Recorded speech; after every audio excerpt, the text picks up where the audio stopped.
দুপুরে লাঞ্চ সেরে আমি আর সিম্বা একটু টাইম স্পেন্ড করছিলাম, ঠিক তখনই মা বলে উঠলো যে আজকে আমাদের ঘন্টুর জন্মদিন। ঘন্টু হচ্ছে আমার ননদিনের পুচকের।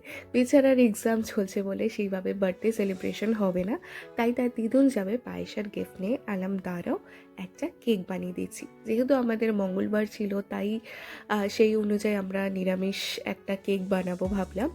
তাই একটা quick eggless vanilla spongy cake বানিয়েছি।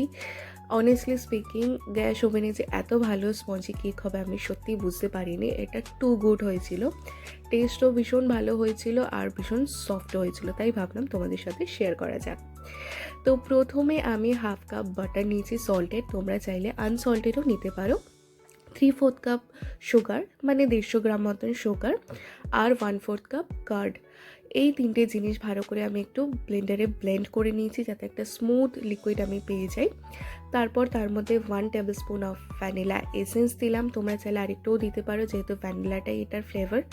এরপর ভালো করে স্ট্রেন করা 1.5 কাপ মতন ময়দা ইউজ করেছি আমি।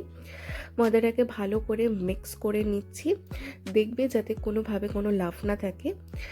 এরপর আমি দিয়ে দিচ্ছি 1 টেবিল স্পুন মতন হোয়াইট ভিনেগার, যেটা রুম টেম্পারেচারের, আর 1 টিস্পুন মতন বেকিং পাউডার, আর হাফ টিস্পুন মতন বেকিং সোডা। এরপর এরকম কাট অ্যান্ড ফোল্ড পজিশানে ভালো করে সেটাকে মিক্স করে নিতে হবে যাতে কোনো ময়দা দলা না পেকে থাকে, খুব স্মুথ থাকে পেস্টটা। এরপর আমি একটা কেকের টিনে, যেহেতু বাটার পেপার ছিল না, ভালো করে বাটার লাগিয়ে একটু ময়দা ছড়িয়ে দিচ্ছি যাতে কেকটা ইভেনলি বেক হয় আর তাড়াতাড়ি ডিমোল্ড করতে পারি। ভালো করে এটাকে ময়দা লাগিয়ে নিয়ে এক্সট্রা যেই ময়দাগুলো থাকে সেগুলো ফেলে দেবো। এরপর এর মধ্যে একটু স্প্রিঙ্কেল ছড়িয়ে দিয়েছি, যেহেতু বাচ্চা মানুষ কালারফুল জিনিস খুব ভালোবাসবে। এরপর তোমরা দেখতেই পাচ্ছ আমি 10 মিনিটের জন্য লো ফ্লেমে নুন দিয়ে একটা প্যান বসিয়ে রেখেছিলাম, যেটা হালকা গরম হয়ে গেছে ভালোই। এরপর কেকের টিনটা দিয়ে যেই ফুটোটা ছিল ওটাকে আমি বন্ধ করে দিয়েছি। পর 30 থেকে 40 মিনিটের জন্য আমি মিডিয়াম ফ্লেমে এটাকে রেখে দিচ্ছি। নুন খুব ভালো টেম্পারেচার ব্যালেন্স করবে। তো চলো আবার সিম্বার কাছে চলে গেলাম আমি। সিম্বা কী দেখে এত এক্সাইটেড হচ্ছে জানো, আস্তে আস্তে হু হা করে কথা বলতে শিখেছে, অনেক অনেক কথা বলতে পারে সে। আমি দেখাচ্ছি কী দেখে এক্সাইটেড হচ্ছে। এই যে এই অ্যাকোরিয়ামটা ও দেখতে থাকে, যখনই ও কান্নাকাটি করে আমরা এই সামনে নিয়ে আসি, ও খুব এক্সাইটেড হয়ে দেখে যে এত কালারফুল কী জিনিস এদিক ওদিক ঘুরে বেড়াচ্ছে। তো খুব ভালোভাবে সেই জিনিসটাকে লক্ষ্য করে আর চুপচাপ হয়ে যায়। তো চলো আফটার 30 মিনিটস একটু দেখি কেকটার কী অবস্থা। কেকটা মোটামুটি রেস হয়ে গেছে, তার মানে কেক আমাদের ভালোই বেক হয়েছে। এরপর দেখতে পাচ্ছ মোটামুটি আরও 10 থেকে 15 মিনিট আমি রেখেছিলাম সেম হিটে, হিট কিন্তু চেঞ্জ করা যাবে না।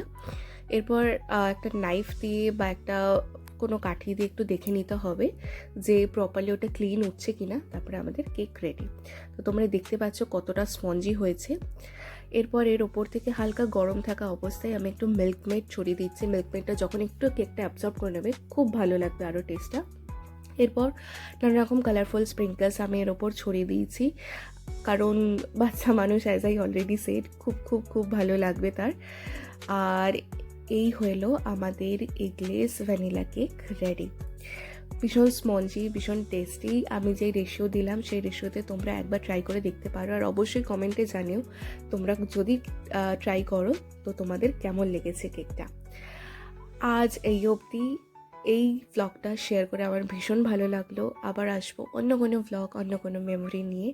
এখন আসি, টাটা।